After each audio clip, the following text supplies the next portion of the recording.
Hello student, स्वागत है आपका एग्जाम वाइब के ऑनलाइन प्लेटफॉर्म पे। मेरा नाम है ट्विंकल मालवीय और जैसा कि आपको पता है कि हम मध्य प्रदेश सामान्य ज्ञान की ये सीरीज चला रहे हैं। इसमें हमने लास्ट क्लास में मध्य प्रदेश की जलवायु को देखा था और आज उसका सेकंड लेक्चर है ना। उम्मीद है कि वो आपको समझ में आया हो। शॉर्ट वीडियो इसलिए रखा क्योंकि लॉन्ग वीडियो में आप लोगों की बोरियत भी हो जाती है और आपको वैसा समझ में भी नहीं आता, ठीक है। इसलिए हमने इसको दो पार्ट्स में कर दिया है, ठीक। तो मैं कुछ पुराना रिकॉल करा देती हूँ आपको कि जलवायु होता क्या था। हमने ये पढ़ा था, जलवायु का मतलब है कि किसी भी क्षेत्र की मानसून, किसी भी क्षेत्र की जो मौसम संबंधी दशाएं रहती हैं, है ना, उनका दीर्घकालीन औसत क्या कहलाता है? दीर्घकालीन औसत ही जलवायु कहलाता है। यानी कि या फिर आप लिख सकते हैं किसी क्षेत्र में वायुमंडलीय दशाएं जो दीर्घकालीन रहती हैं उनका औसत क्या कहलाता है? जलवायु कहलाता है, ठीक है। हमने देखा था कि मध्य प्रदेश की जलवायु कैसी है। मध्य प्रदेश की जलवायु उष्णकटिबंधीय मानसूनी है, ठीक है। आज हम उसी के आगे बढ़ेंगे। उष्णकटिबंधीय क्यों है ये आपको समझ में आ गया था। और एक चीज और मैंने आपको बताई थी कि जो पृथ्वी है, ठीक है, पृथ्वी जो है, पृथ्वी अगर अपने अक्ष पे घूमती है तो उससे क्या होता है? उससे दिन और रात होते हैं। लेकिन वही पृथ्वी जब हम देखते हैं सूर्य का परिक्रमण कर रही है ना, परिक्रमण कर रही है, तो उससे क्या होता है? ऋतुओं का परिवर्तन होता है, ठीक है। और मैंने आपको बताया था लास्ट क्लास में भी, थोड़ा सा रिवीजन करते हैं उसी चीज का ताकि आप लोग आज की क्लास को अच्छे से लिंक कर पाए। 23.5 डिग्री उत्तरी अक्षांश और 23.5 डिग्री दक्षिणी अक्षांश, ठीक है। मैंने आपको बताया था ये सूर्य है, ठीक है। सपोज ये सूर्य है। सूर्य की किरणें जब ये भूमध्य रेखा या विषुवत रेखा पर लंबवत पड़ती हैं तो वो दिन हमारा कौन सा दिन होता है? वो दिन होता है हमारा 21 मार्च। और मैंने आपको बताया था दिन रात बराबर दोनों गोलार्धों में। फिर क्या होता है? सूर्य की किरणें 23 डिग्री पे लंबवत पड़ने लगती है, 23.5 डिग्री अक्षांश पे, यानी कि कर्क रेखा पे। और ये दिन मैंने आपको बोला था क्या करेंगे अपन? मार्च से अप्रैल मई जून, यानी कि 21 जून, ठीक है।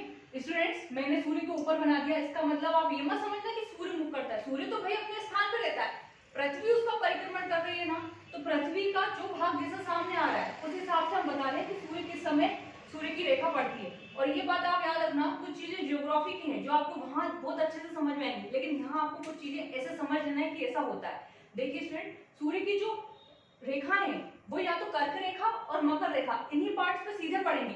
बाकी ये ऊपर वाले पार्ट आप देख रहे हैं जिसमें शीतोष्ण कटिबंध आ रहे हैं, इन पे हमेशा तिरछी पड़ती है, ठीक है। अब 21 जून को सूर्य उत्तर की तरफ चला गया, यानी कि उत्तरायण हो गया था। अब सूर्य क्या है? दक्षिण की तरफ आना शुरू होगा।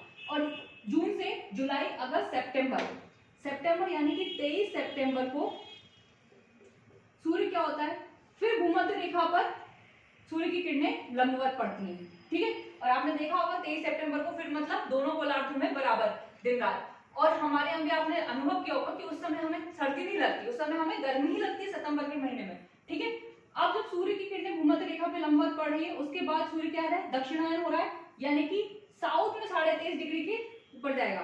तो सूर्य वापस जब 23.5 डिग्री पे आएगा नॉर्थ साउथ में, यानी कि मकर रेखा पर लंबवत होगा, तो वो दिन होगा आपका कौन सा?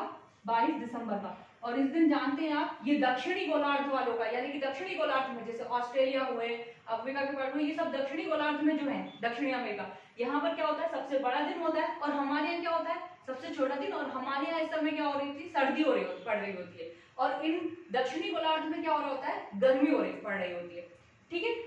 पृथ्वी के परिक्रमण के कारण जो ऋतुओं में परिवर्तन होता है, आप देखेंगे मध्य प्रदेश में स्पेशली 3 तरह की ऋतुएं हमें देखने को मिलती हैं। एक है ग्रीष्म ऋतु, दूसरी है वर्षा ऋतु और तीसरी है शीत ऋतु, ठीक है।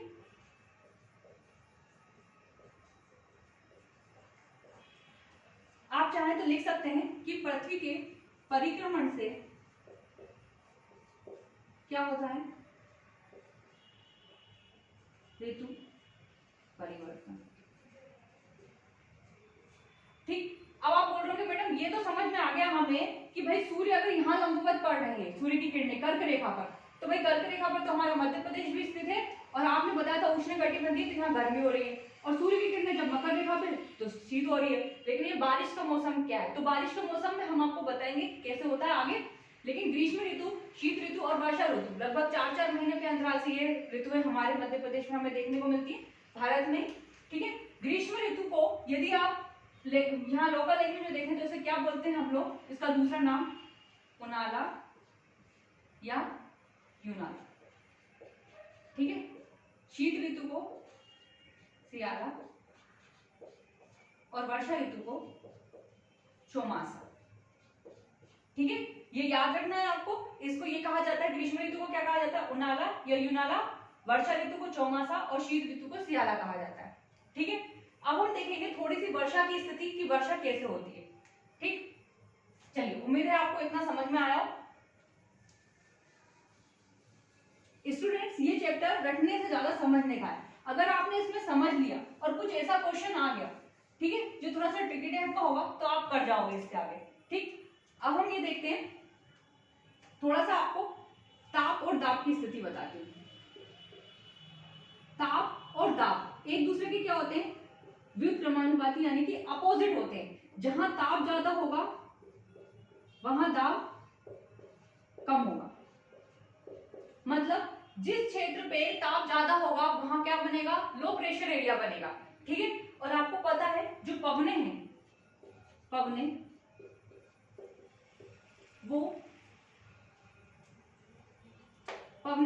वो क्या करती है, उच्च वायु दाब से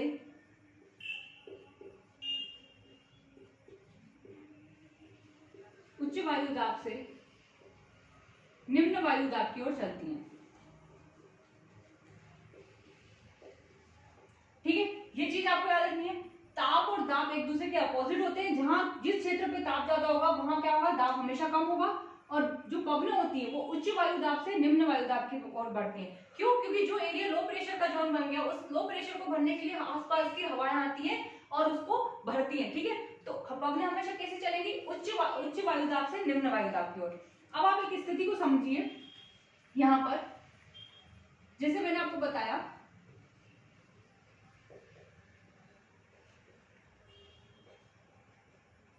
अभी हमने ये समझा, सूर्य की किरण जब कर्क रेखा पर लंबवत है। ठीक है, मान लीजिए आप, मैंने आपको बताया था जून, आप मान लीजिए मई जून का समय हमारे मध्य प्रदेश में, हाल में आप समझिए मई जून के समय क्या होता है, अच्छी गर्मी पड़ रही होती है ना। मई जून के समय, मई जून वाले माह में क्या होता है, ताप ज्यादा होता है। ताप ज्यादा होगा तो दाब क्या होगा, दाब कम होगा। ठीक है, और वहीं हम दक्षिणी गोलार्ध की बात करें तो वहां मई जून वाले मौसम में ताप कम होता है।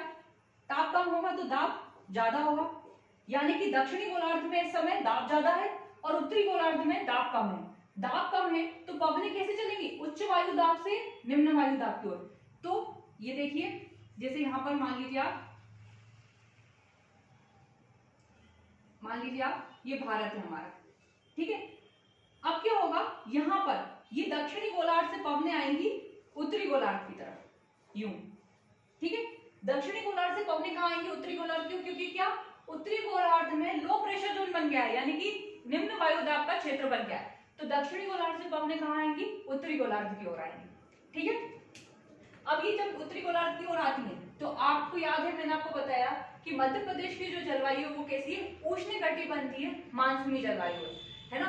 मानसूनी, उष्णकटिबंधीय तो आप समझ गए। अब आप समझेंगे कि हमने मानसूनी क्यों लगाया, क्यों, क्योंकि ये जो पवनें होती है हम क्या बोलते हैं, मानसूनी पवनें। ठीक है, ये पवनें दक्षिणी गोलार्ध से चलती है और हिंद महासागर से आर्द्रता लेकर ये भारत में क्या कराती है, वर्षा कराती है। ठीक है, तो भारत में वर्षा के लिए जिम्मेदार कौन सी पवनें, ये मानसूनी पवनें। इसलिए हमने मध्य प्रदेश की जलवायु को बोला है उष्णकटिबंधीय मानसूनी जलवायु। ठीक है, और इस तरीके की ये कौन सा मानसून होता है, दक्षिण पश्चिम। ये पवनें कैसे आती है, दक्षिण पश्चिम की ओर से चलती हैं। ठीक है, तो हम इसे क्या बोलते हैं, दक्षिण पश्चिम मानसून। अब जब आपसे पूछा जाए कि भारत में, लगभग भारत में आप देखेंगे मध्य प्रदेश में सबसे ज्यादा वर्षा हमारी कैसे होती है, दक्षिण पश्चिम मानसून के द्वारा होती है। अब मैं ये क्यों बोल रही हूँ, क्योंकि आपको पता है जब हम ज्योग्राफी में पढ़ते हैं तो हम देखते हैं कि जो वर्षा हो रही है वो पश्चिमी विक्षोभ से भी हो रही है। अगर हमने ज्योग्राफी पढ़ा तो हम उसको बहुत डीपली समझेंगे। पश्चिमी विक्षोभ क्या होता है ये अभी आपको समझने वाली बात नहीं है, भूमध्य सागर से बाद में समझेंगे इसको। मध्य, लेकिन आपको समझ में आना चाहिए कि वर्षा बहुत से तरीके से होती है। पश्चिमी विक्षोभ से होती है ना, मानसून पूर्व की वर्षा होती है, लौटते मानसून से होती है, दक्षिण पश्चिम मानसून से होती है। लेकिन हमारे यहाँ जो हम मान के चल रहे हैं 70 से ऊपर % की जो वर्षा है वो किससे होती है, दक्षिण पश्चिम मानसून से होती है। ठीक है, अब ये मानसूनी पवने हैं, ये दक्षिण पश्चिम मानसून है, ये दो शाखाओं में बढ़ जाता है। एक अरब सागर की शाखा, अरब सागर, और दूसरा बंगाल की खाड़ी।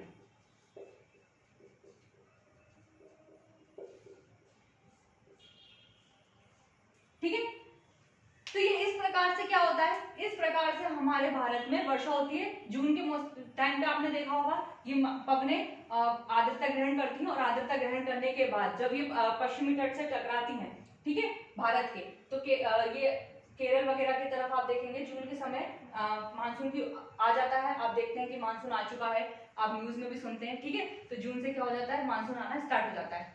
ठीक, चलिए, तो अब हमने यहां तक का समझा। आप लोग चाहे इसका स्क्रीनशॉट ले लीजिए थोड़ा सा, या फिर इसको नोट करते चलिए। ठीक है, चलिए,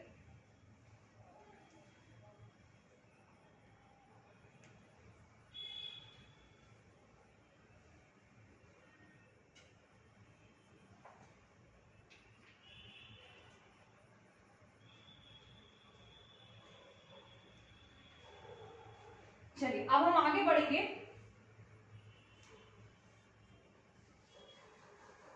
तो ये आप लोगों ने देख लिया है कि सर्दी कैसे पड़ रही है, वर्षा कैसे हो रही है।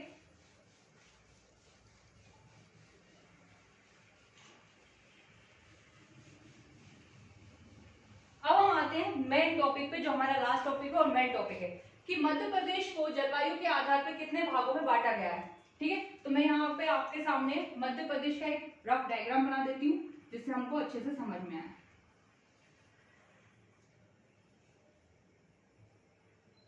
अगर आप अभी शुरुआती तौर पे हैं तैयारी के, तो आराम से टाइम लेकर मैप बनाइएगा। और यदि आप लोग एग्जाम के बिल्कुल करीब हैं, कोई एग्जाम आप अभी टारगेट कर ही रहे हैं, ठीक है, तो आप अभी मैप की इतनी प्रैक्टिस भले मत करिए, पढ़ाई पे ध्यान दीजिए। लेकिन अगर आप शुरुआती तौर पे, तो आप मैप की अच्छी प्रैक्टिस करिए। ठीक है, लगभग ठीक है, समझ में लायक बन गया है आपको। ये हमारा मध्य प्रदेश है। मध्य प्रदेश में यदि देखा जाए, मध्य प्रदेश को जलवायु के आधार पे कितने भागों में बांटा गया है स्टूडेंट्स। अलग अलग जो शोधकर्ता हैं उनके द्वारा आपने देखा होगा कि अलग अलग बुकों में आपको वर्गीकरण अलग अलग मिलेगा, है ना, अलग अलग व्यक्तियों के द्वारा। लेकिन हम मुख्यतः देखेंगे कि मध्य प्रदेश की जलवायु को 4 भागों में बांटा गया है। ठीक है, और एक चीज और स्टूडेंट्स, एक होते हैं कृषि जलवायु क्षेत्र। ठीक है, तो यहाँ हम सिर्फ मध्य प्रदेश की जलवायु देख रहे हैं। ठीक है, कृषि जलवायु क्षेत्र में हम देखेंगे कि मध्य प्रदेश के 11 कृषि जलवायु क्षेत्र में बांटा गया है। अब यहाँ पर कितने में बांटा गया है, 4। एक आप देखेंगे उत्तर का मैदानी क्षेत्र। ठीक है, दूसरा आप देखेंगे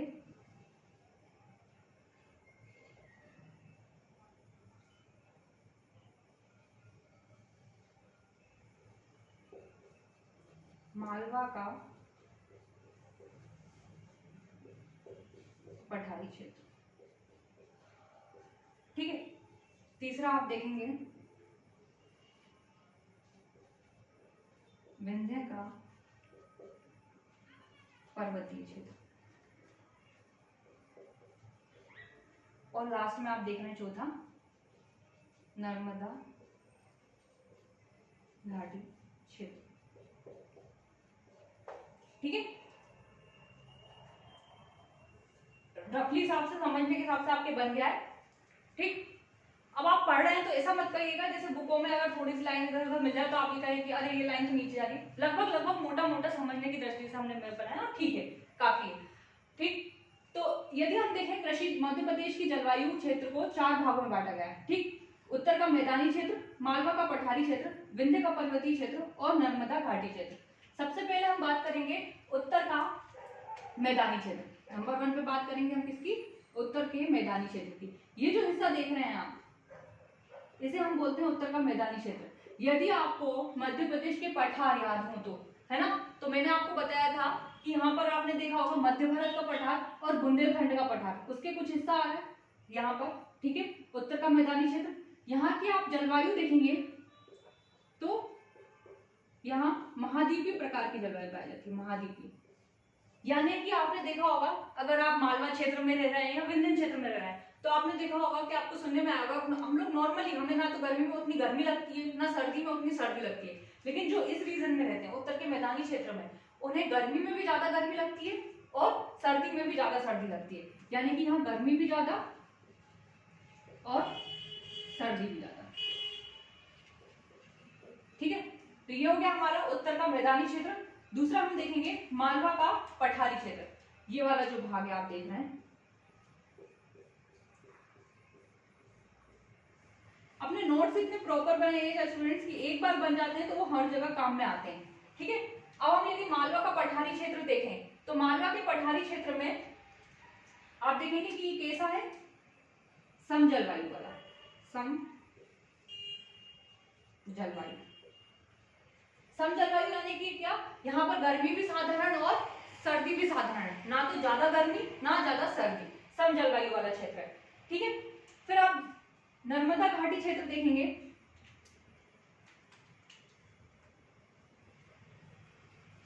नर्मदा घाटी क्षेत्र यदि आप देखें, एक तो ये घाटी क्षेत्र है और दूसरा आपको पता है कि यहाँ से क्या नर्मदा नदी का क्षेत्र है तो नर्मदा घाटी क्षेत्र भी कहा जाता है। और यहाँ पर कैसी जलवायु मिलती है स्टूडेंट्स, यहाँ पर मिलती है महासागरीय जलवायु, महासागरीय।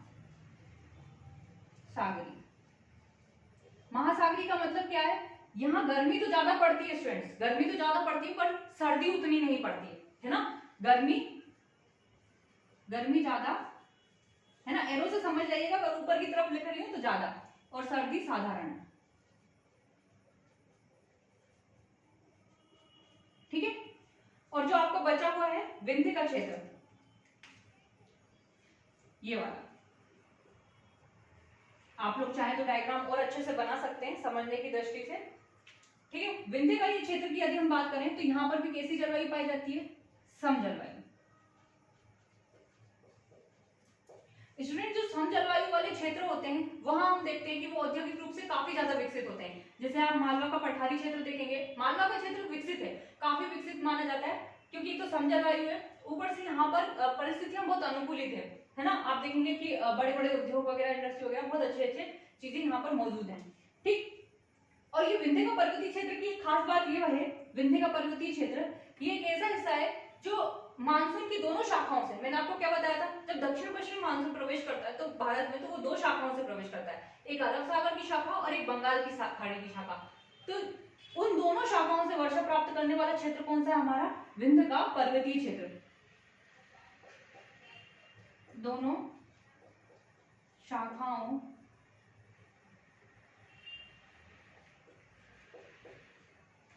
से वर्षा, आप लोग लिखेंगे यहाँ पर अरब सागर की शाखा प्लस बंगाल की खाड़ी की शाखा।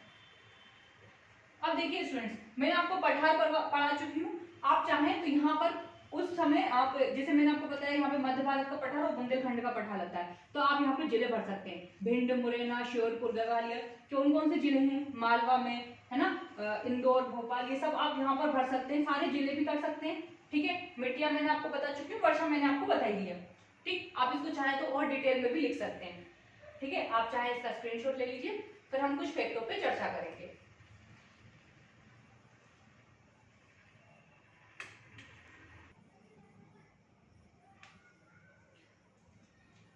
ठीक है स्टूडेंट्स, तो यहाँ तक का आपको समझ में आ गया होगा। अब हम आगे कुछ फैक्ट देखेंगे, ठीक है, उसके बाद हमारा ये जलवायु वाला चैप्टर खत्म हो जाएगा, ठीक। यदि हम सर्वाधिक तापमान की बात करें तो सर्वाधिक तापमान गंजबासुदा में नोट किया गया है, लगभग 48 डिग्री सेंटीग्रेड, और आप जानते हैं गंजबासुदा किस में आता है, विदिशा में, ठीक है, विदिशा। चलिए, यदि हम सबसे कम तापमान की बात करें तो शिवपुरी, क्षेत्र के रूप में आप पचमढ़ी देख सकते हैं, लेकिन अगर शहर के रूप में हम बात करें तो शिवपुरी, ठीक है। शिवपुरी में सबसे कम तापमान माना जाता है, 4 डिग्री सेंटीग्रेड तक पहुंच जाता है, पर आप शिवपुरी अकेला लिखिए।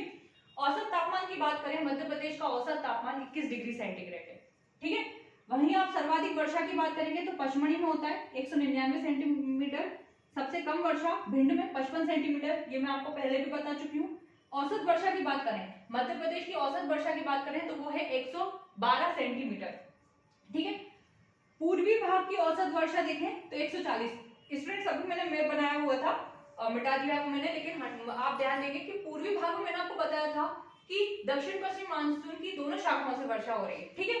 तो पूर्वी भाग में पश्चिमी भाग की अपेक्षा ज्यादा भी वर्षा होती है, 140 सेंटीमीटर। यदि आप पश्चिमी भाग की देखें औसत वर्षा तो 75 सेंटीमीटर है।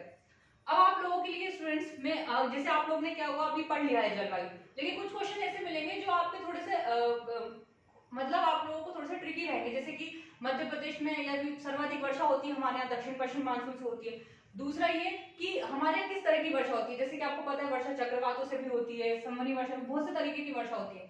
तो हमारे यहाँ कैसी वर्षा होती है, पर्वतीय वर्षा, पर्वतीय, जैसे पवने हैं वो पर्वत से टकराती हैं, ऊपर उठती हैं, ठीक है, और वर्षा कराती हैं। बस इतना याद रखना, हमारे यहाँ किस तरह की वर्षा होती है, पर्वतीय वर्षा ज्यादा होती है, ठीक है, पर्वतीय वर्षा,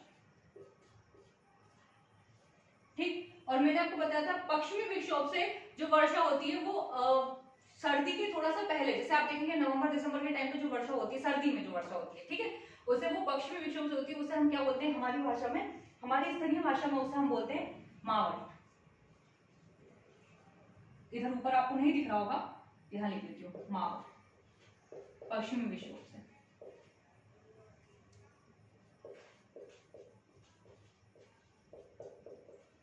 ठीक है। ये क्या होती है, ये जो वर्षा होती है वो आपने देखा होगा जैसे कि खेती के लिए भी अच्छी होती है, ठीक। तो पर्वतीय वर्षा दक्षिण पश्चिम मानसून से वर्षा ज्यादा होती है, उसमें भी पर्वतीय वर्षा आपको याद रखना है, मावठ याद रखना है आपको। और एक और पॉइंट लिख लीजिएगा कि मध्य प्रदेश में ऋतु संबंधित आंकड़े एकत्रित करने वाली वेधशाला कहां पर है, इंदौर में। ऋतु संबंधित आंकड़े एकत्रित करने वाली वेधशाला